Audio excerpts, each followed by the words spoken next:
जय महाराष्ट्र, मी भक्ती आंबेडकर। पुढच्या 15 मिनिटात आपण घेणार आहोत 50 बातम्यांचा आढावा। सुरुवात करूया महावेगवान घडामोडींना। मोदी सरकारचा चौथा अर्थसंकल्प थोड्याच वेळात आज संसदेत सादर होणार आहे। सर्वसामान्य जनतेला या अर्थसंकल्पाकडून मोठ्या अपेक्षा आहेत, कारण नोटाबंदीनंतरचा हा पहिलाच अर्थसंकल्प आहे। त्यामुळे अर्थमंत्री अरुण जेटली जनतेला काय देणार याकडे देशाचं लक्ष लागलंय।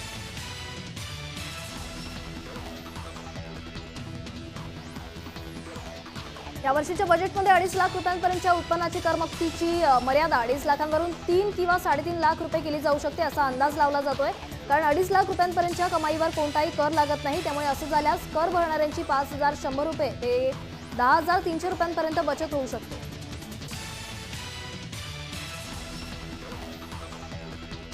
केंद्रीय अर्थसंकल्पापूर्वी वित्तमंत्री अरुण जेटली यांनी आर्थिक पाहणी अहवाल मंगळवारी संसदेत सादर केला। आर्थिक विकास दर 6.5% पर्यंत घसरू शकतो। कृषी विकास दर 1.5% वरून 4.5% पर्यंत वाढलाय। पुढील काळात देशातील मालमत्तांचे दर घटतील असा अंदाज व्यक्त करण्यात आलाय।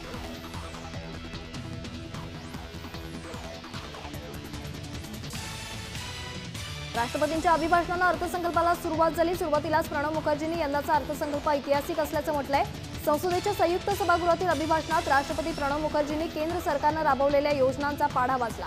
केंद्र सरकारच्या धोरणात गरीब, दलित, शोषित, शेतकरी, श्रमिक आणि तरुण वर्ग केंद्रस्थानी असल्याचंही ते म्हणाले।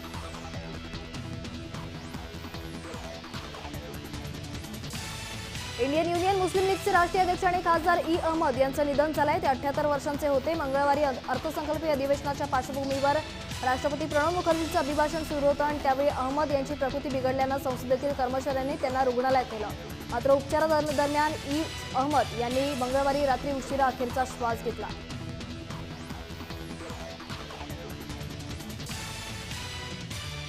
अमेरिकेचे राष्ट्राध्यक्ष डोनाल्ड ट्रम्प यांनी 7 मुस्लिम बहुल देशातील नागरिकांसाठी केलेल्या अमेरिका प्रवेशबंदी निर्णयाचं सामनातून कौतुक करण्यात आलंय। ट्रम्प यांच्याकडून थोडी हिंमत, थोडा देशाभिमान आणि चिमूटभर प्रामाणिकपणा उधार मिळत असेल तर पहा असं म्हणत सामनातून मोदींना उपरोधिक टोला हाणलाय।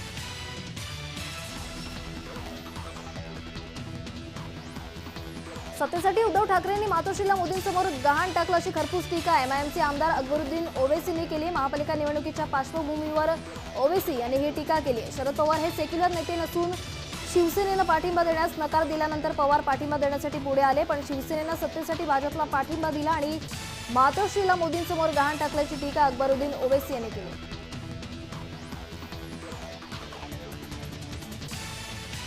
शिवसेनेसोबत टाळी वाजणार की नाही, महापालिका निवडणुकात मनसेची भूमिका काय असेल हे सगळं आज मुंबईत होणाऱ्या मनसेच्या मेळाव्यामध्ये स्पष्ट होणार आहे।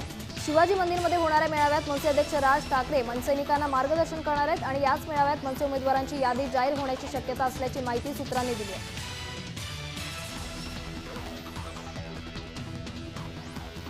संपर्क आणि संवाद ठेवला नसल्यानंच मनसेची अवस्था झाल्याची प्रांजळ कबुली मनसे नेते बाळा नांदगावकर यांनी दिली आहे। चूक झाली, मात्र आता पुढे जाणार आहोत असंही ते म्हणाले। जय महाराष्ट्रच्या न्यूज रूम मध्ये ते बोलत होते।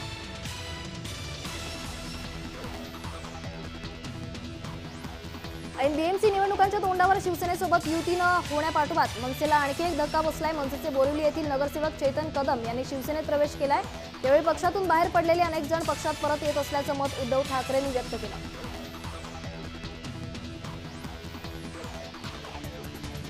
शिवसेनेत सध्या इनकमिंग जोरात सुरू आहे। राष्ट्रवादी काँग्रेस पक्षाचे नगरसेवक हारून खान शिवसेनेत जाणार असल्याची चर्चा सुरू आहे। या संदर्भात पार्क साईट विक्रोळी या विभागात शिवसैनिकांनी रात्री होर्डिंग्स लावले। शिवसेनेच्या शाखा प्रमुखांना मारहाण करणाऱ्या, अनधिकृत बांधकाम करणाऱ्या हारून खानला पक्षानं उमेदवारी बहाल केली तर निवडून देणार का, अशा प्रकारचे होर्डिंग्स या ठिकाणी लावण्यात आले।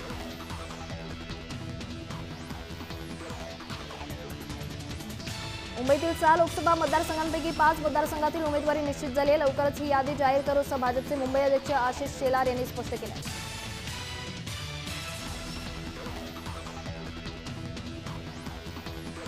मुंबई काँग्रेसनं महापालिका निवडणुकीसाठी अखेर उमेदवारांची पहिली यादी जाहीर केली आहे। या यादीत देवेंद्र आंबेकरसह 8 नगरसेवकांनी काँग्रेसला सोडचिठ्ठी देत इतर पक्षांची वाट दिली आहे।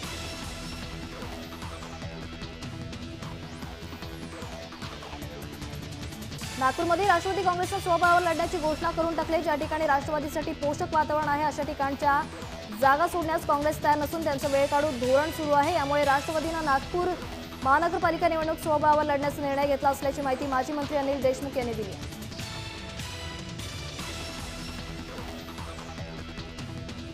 प्रचारसभेच्या निमित्तानं पंकजा मुंडे यांनी पुन्हा एकदा धनंजय मुंडेवर थेट आरोप केले आहेत। धनंजय मुंडे माझे मोठे बंधू आहेत, ते माझ्यापेक्षा 5 वर्षांनी मोठे आहेत। आपल्या संस्कृतीत लहान बहिणीला कोणी छळतं का? पण बारामतीचा खुंटा बळकट करण्यासाठी माझ्यावर वाटेल ते आरोप केले जातात, असा आरोप पंकजा मुंडे यांनी केला आहे।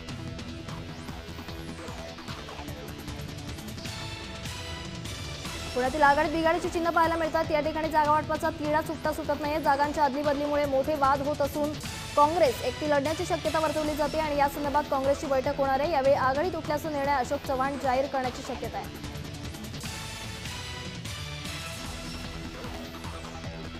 मुंबई पुणे पाठोपाठ आता नाशिकमध्येही आघाडीत बिघाडी होण्याची शक्यता निर्माण झाली आहे। नाशिकमधील 4 ते 5 प्रभागांच्या तिकीट वाटपाचा तिढा अद्यापही न सुटल्यानं आघाडीची चर्चा गुलदस्त्यातच आहे। राष्ट्रवादीनं सामंजस्याची भूमिका न घेतल्यास काँग्रेसनं स्वबळावर लढण्याचे संकेत दिले।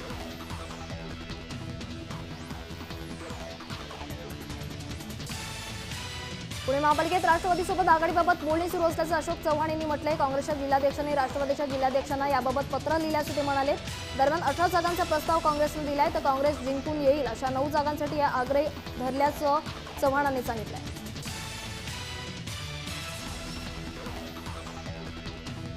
निवडणुकांच्या तोंडावर मतदारांना आकर्षित करण्याकरता मोठमोठ्या घोषणा करणाऱ्या राज्य सरकारच्या खिशात दमडीही नसल्याचं वास्तव उघड झालंय। नगरचे राष्ट्रवादीचे आमदार संग्राम जगताप यांच्या आमदार निधीतून तब्बल 19,64,900 रुपयांचं काम करण्यात आलं होतं। या कामांच्या बिलाबाबत दिलेलं स्टेट बँक ऑफ इंडियाचे 3 चेक बाउन्स झाले।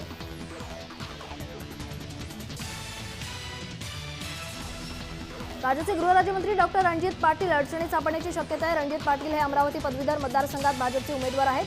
त्यांच्या विरोधात अपक्ष उमेदवार म्हणून उभे राहिलेल्या प्रशांत काटे यांनी रणजित पाटलांनी निवडणूक शपथपत्रात संपत्ती दडवल्याचा आरोप केला आहे। याबाबतचे पुरावेच प्रशांत काटे यांनी सादर करून निवडणूक अधिकाऱ्यांकडे रणजित पाटलांवर कारवाईची मागणी केली।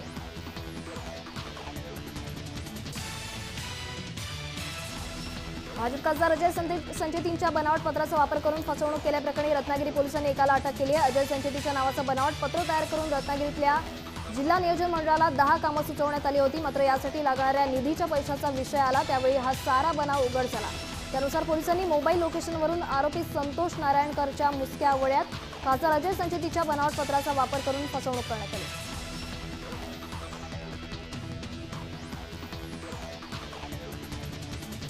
मराठा आरक्षणासंदर्भातील सुनावणी पुढे ढकलण्यात आली आहे। 27 फेब्रुवारीपासून मराठा आरक्षणासंदर्भातील पुढील सुनावणी होणार आहे।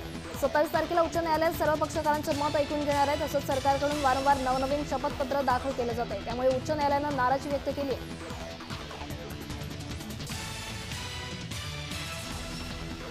भारतीय जवान चंदू चव्हाणवर पाकिस्तानी लष्करानं अनन्वित अत्याचार केल्याचं समोर आलंय। चंदूला वारंवार बेदम मारहाण केली जायची, तसंच त्याला सातत्यानं ड्रग्सची इंजेक्शनं दिली जात होती, अशी धक्कादायक माहिती चंदूचा भाऊ भूषण चव्हाणने दिली आहे। कैदेत असताना चंदूला पुरेसं अन्नही दिलं जात नसल्याचं चंदूच्या भावानं सांगितलंय। तब्बल 4 महिन्यांनी भारताच्या सततच्या पाठपुराव्यानंतर पाकिस्ताननं चंदूची सुटका केली।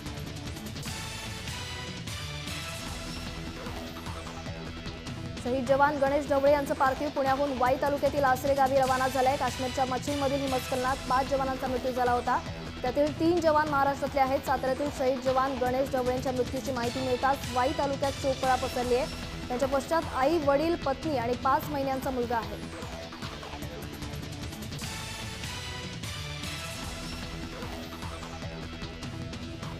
शहीद रामचंद्र माने यांचं पार्थिव सकाळी गावठी महांकाळमध्ये दाखल झाले। दुपारी शहीद रामचंद्र मानेंच्या पार्थिवावर शासकीय इतमामात अंत्यसंस्कार होणार आहेत।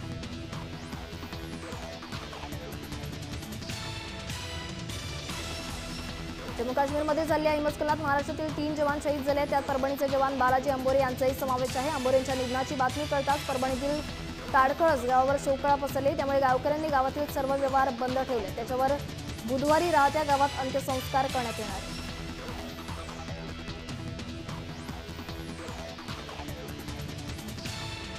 मुंबईच्या विक्रोळी स्टेशनवर दिनकर सकपाल या वृद्धानं स्वतःला लोकल खाली झोकून देत आत्महत्येचा प्रयत्न केला। मात्र लोकलचे 5 ते 6 डबे अंगावरून जाऊनही त्यांना साधी दुखापतही झाली नाहीये। कॅन्सरच्या लास्ट स्टेजला असल्याचं कळल्यानंतर दिनकर यांनी जगण्याची आस सोडून दिली आणि त्याच नैराश्यातून त्यांनी लोकल खाली उडी घेतली।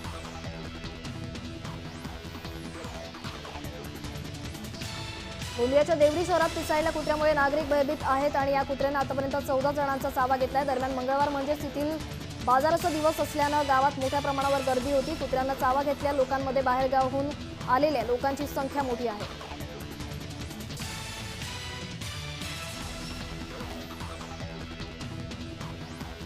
धुळे शहरातील बाबानगर वसाहतीला लागलेली भीषण आग आटोक्यात आली आहे। पहाटे 4च्या सुमारास ही आग लागली होती। अग्निशमन दलाला आग विझवण्यात यश आलंय आणि या आगीत 9 घरांचं नुकसान झालं तर 2 जण जखमी झाले। शॉर्ट सर्किटमुळे ही आग लागल्याची प्राथमिक माहिती मिळते।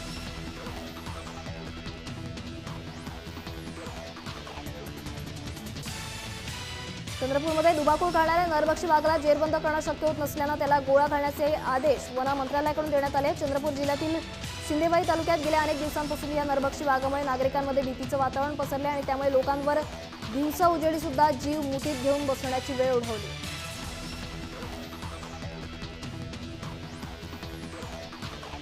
केरळच्या कोझिकोडी विमानतळावरून 45 लाखांच्या विदेशी नोटा जप्त करण्यात आल्या। विशेष म्हणजे केळींच्या आत या नोटा लपवून नेण्यात येत होत्या। जप्त केलेल्या 45,69,000च्या नोटा सौदी देशाच्या चलनातील नोटा असल्याचं समजलं। या प्रकरणी 2 जणांना अटक करण्यात आली।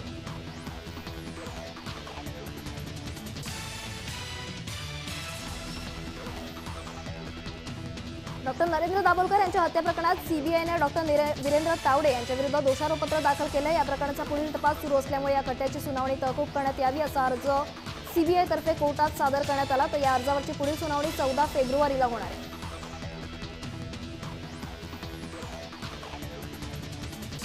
मालेगाव बॉम्बस्फोट प्रकरणातील मुख्य आरोपी साध्वी प्रज्ञा सिंग हिने या गुन्ह्यातील आरोपींसोबत विविध ठिकाणी बैठका घेतल्या होत्या। याविषयी आरोपी सुधाकर द्विवेदीनं केलेलं रेकॉर्डिंगही उपलब्ध होतं। बॉम्बस्फोटातील एका पीडित अर्जदारातर्फे हे निदर्शनास आणण्यात आलं आणि यामुळे न्यायालयानं अशा बैठकांबाबतच्या सर्व सीडी विशेष न्यायालयातून मागवण्याचे निर्देश दिले।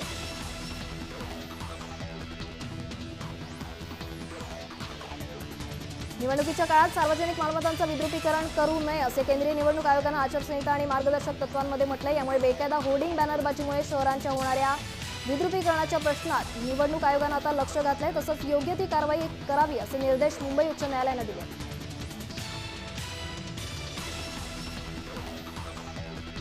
कल्याण डोंबिवली महापालिकेतील 80% कर्मचाऱ्यांना निवडणूक ड्युट्या देण्यात आल्या आहेत आणि या सर्व कर्मचाऱ्यांना निवडणूक प्रशिक्षणासाठी 5, 6, 13, 14 फेब्रुवारी तसंच प्रत्यक्ष निवडणुकीसाठी 20, 21 फेब्रुवारी या तारखांना नेमण्यात आले। 5 अधिकारी आणि कर्मचारी असून या सर्वच कर्मचाऱ्यांना या दिवशी निवडणूक कामाला जुंपण्यात आले।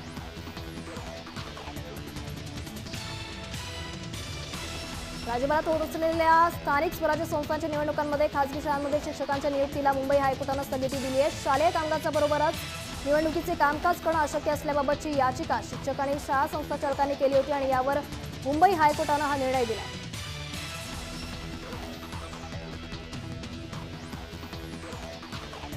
भारतीय तटरक्षक दलाच्या पश्चिम क्षेत्रानं 55 शोध आणि 11 वैद्यकीय बचाव मोहिमा हाती घेऊन अरबी समुद्रातून 124 जणांचे प्राण वाचवले। तटरक्षक दलाच्या पश्चिम क्षेत्रावर 1836 किलोमीटरच्या किनारी क्षेत्राच्या संरक्षणाची जबाबदारी आहे आणि या टेहळणीसाठी संपूर्ण किनारपट्टीवर इलेक्ट्रॉनिक सेन्सर्सची मालिका आता उभी केली जाणार आहे।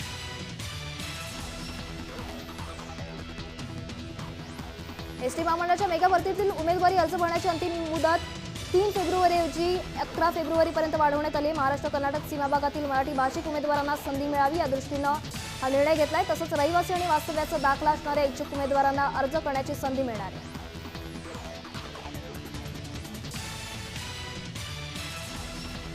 कोकण रेल्वेनं महाशिवरात्रीसाठी मडगाव सीएसटी पुणे मडगाव, मडगाव नागपूर आणि नागपूर मडगाव मार्गावर विशेष गाड्या सोडल्या आहेत। तसंच सर्व गाड्या 18 डब्यांच्या चालवण्यात येणार आहेत। 26 फेब्रुवारीपासून विशेष गाड्या सोडल्या जाणार आहेत।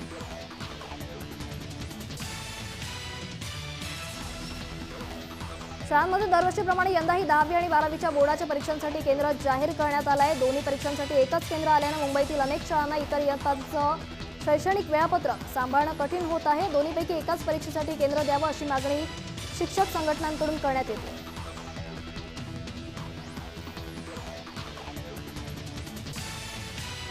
राज्यातील शाळांकडून शैक्षणिक सहलींच्या नावावर विद्यार्थ्यांना वॉटर पार्क, रिसॉर्ट यासारख्या ठिकाणी नेण्याचं प्रमाण वाढले। गेल्या काही वर्षात शैक्षणिक सहली दरम्यान झालेल्या दुर्घटना आणि या सहलींसाठी आकारण्यात येणारी 1.25 फी लक्षात घेता या सहलींना नियमांची चौकट देण्याची मागणी आता पुन्हा एकदा उपस्थित झाली।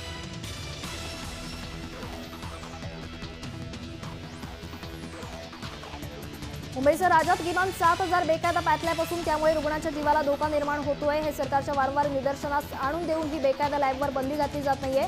मुंबईत बेमुदत उपोषणाशिवाय पर्याय नसल्याचा इशारा Maharashtra association at practising pathologist and microbiologist संघटनेनं दिलाय।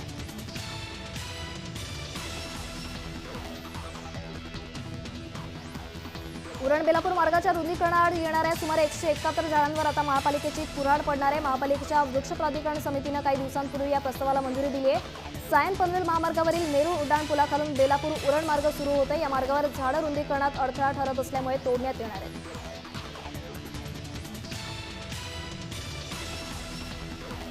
मुंबईत कर चुकवेगिरी करणाऱ्या महागड्या गाड्यांचे मालक आरटीओच्या रडारवर आहेत। केंद्रशासित प्रदेश किंवा इतर राज्यात नोंदणी करून आणल्या जाणाऱ्या अशा गाड्यांवर आरटीओनं राज्यभर कारवाईची मोहीम सुरू केली। आरटीओच्या निर्देशानुसार 18 जानेवारीपासून कर चुकवणाऱ्या महागड्या गाड्यांच्या मालकांवर राज्यभर कारवाई केली जाते।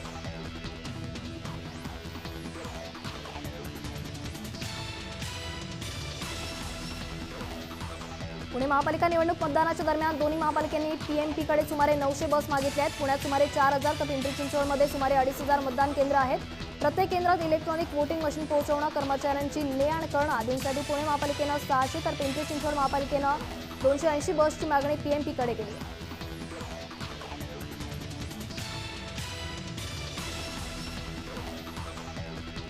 गेल्या काही दिवसांपासून तामिळनाडूमध्ये जल्लीकट्टूला परवानगी देण्यासाठी सुरू असलेल्या आंदोलनाला मोठं यश मिळालंय, कारण या संदर्भातील विधेयकाला राष्ट्रपतींनीही मंजुरी दिल्याची माहिती मुख्यमंत्री ओ पनीरसेल्वम यांनी दिली आहे। तसंच या खेळाच्या आयोजनासाठी पंतप्रधान मोदींनी समर्थन दिल्याबद्दल मुख्यमंत्र्यांनी त्यांचे आभार मानले।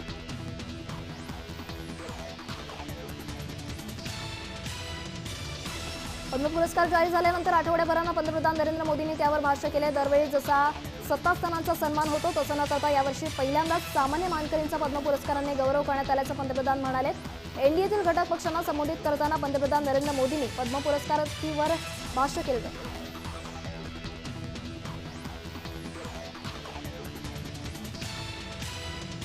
अमेरिकेतल्या भारतीय आयटी कर्मचारी आणि कंपन्यांसाठी धोक्याची घंटा आहे। अमेरिकेच्या संसदेत H-1B व्हिसा सुधारणा विधेयक सादर करण्यात आलंय आणि हे विधेयक मंजूर झाल्यास भारतीय आयटी कर्मचारी आणि कंपन्यांना त्याचा फटका बसण्याची शक्यता आहे।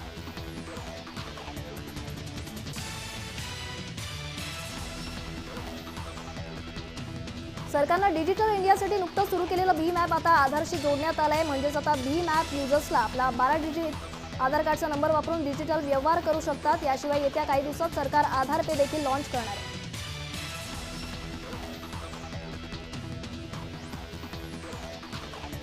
बांगलादेश विरुद्धच्या एकमेव कसोटीसाठी भारतीय संघ जाहीर झालाय। अजिंक्य रहाणे आणि रिद्धिमान साहाचं टीम इंडियात पुनरागमन झालंय। तसंच जयंत यादव, ईशांत भुवनेश्वर, हार्दिक मिश्रा, उमेश, अभिनव करूनचा यात समावेश करण्यात आलाय। हा कसोटी सामना 9 ते 13 फेब्रुवारी या कालावधीत हैदराबादमध्ये खेळवण्यात येईल।